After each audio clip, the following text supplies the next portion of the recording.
Hey everybody, Kevin here for Crackberry.com. We're at Blackberry World 2012. Just got out of the keynote session and I'm excited. I mean, this is, in years gone by, I've normally gone around with the microphone and asked other people to give me their reactions. And honestly, this year I don't really care. I'm gonna give you guys my reactions on things because I'm really effing excited.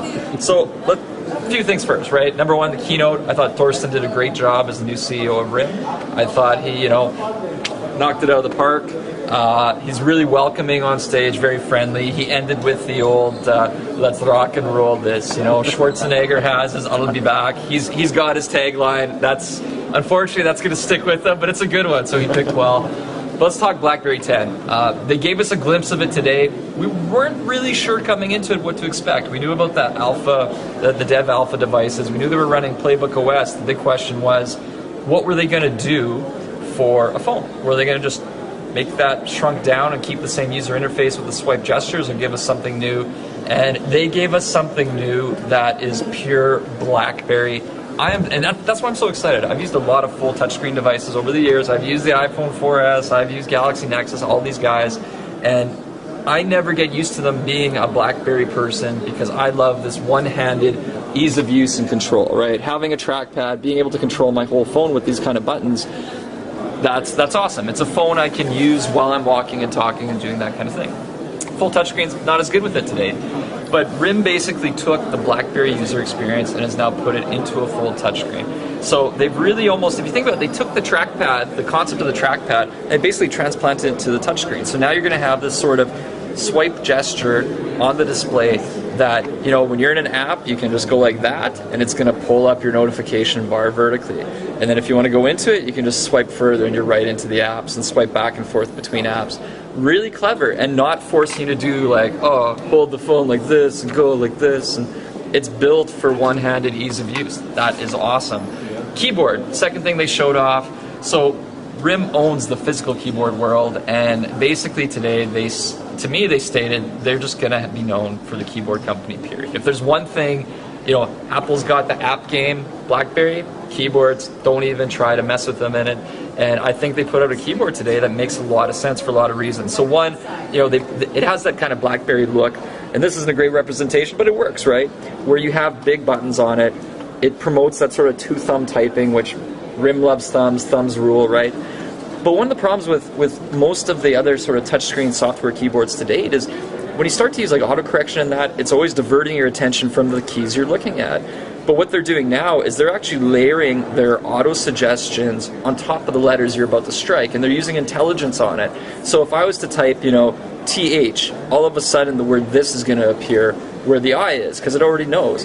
And then at that point, it already knows what follows the word this often, is. All of a sudden, is on the keyboard, and it would be there, and I just swipe it up. I don't even have to tap it, I just keep swiping as I type. And that kind of experience is really good, because I think it's honestly going to be an addictive keyboard experience. This is going to be like the real Crackberry prayer back on a touchscreen, where this is just going to be a phone you pick up just to play with it, because it's so cool the way it works. The keyboard, I think it's looking brilliant. One of the things they told us too is it's intelligent, so it's actually learning as you use it, not just for things like the word suggestion, but even where you strike. So if you're a person who tends to strike, the T a little high, over time it's going to learn that, and it's going to take, the top left corner of the T as the center of the T. Awesome. This is back to the days of like the original BlackBerry, where or one of the older BlackBerries, you have a track wheel and you could use the thing without looking at it because the menu systems just always went to where you want to go.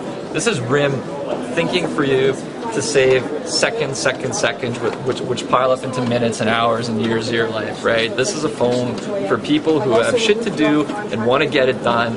That's it. Now they framed it up a little nicer by saying, well, the BlackBerry is for successful people. It's for the shakers and the movers. That's who it's for, right? If you got time to kill, you're looking to waste time, you want something to entertain you, there's going to be other devices. RIM here is very clear with their messaging, and the other reason I'm so excited is because they figured it out. They're going back to the roots of who they're building a phone for. This is not needing to build an Apple-killing device. This is not the device your 4-year-old is going to use or your 84-year-old family member is going to use. This is the phone that people who are productive and making money and rocking the world are going to rock and use. And that's it. And that's who they're going after. And that's maybe not a 4 out of 5 users. Maybe that's 1 out of 5 users, right? but that's fine. This is not a smartphone market anymore. This is like a global phone market, and RIM just said, this is what we're going after, and we're going to own it. And what they showed us today is really setting the stage perfectly for that. The other thing that really has me excited is just, with the clear angle they're going after, we want to, every day that the phones aren't on the market, it's revenue lost. RIM has to push these to market fast. They need to finish, but they need to make sure this feels like a finished full product. It can't be a 0.891 launch. This has to feel like a 1.2, 1.3. And Thorsten Hines was clear, they have to get it right. So that's fine. So, and I think it's okay because of who they're going after here. These are people who might have already moved on to their platforms, but they're going to come to this phone because this is an experience that I think is going to resonate with a lot of people. They know they have to fill in their app gap. We saw today they're really working hard on that. I mean, Blackberry Jam's going on. They're giving away these dev alpha devices to get developers building apps for launch of the phones. But it's a RIM that has their act together, and I'm laser focused on what they want to do, who they're after. The messaging was clear. They showed what they wanted to show. They're not apologetic about who they're not targeting for a customer. They kind of reinforced that by even the partners they brought out on stage, like Salesforce and guys like that. They didn't bring out Rovio today. They brought out people who want to make money first and foremost, and then they want to kill time. And RIM's got their priorities straight. So this is like, I don't know, man, vintage Crackberry Kevin is like back full force. If you don't like it, suck it, kill it. Video's over.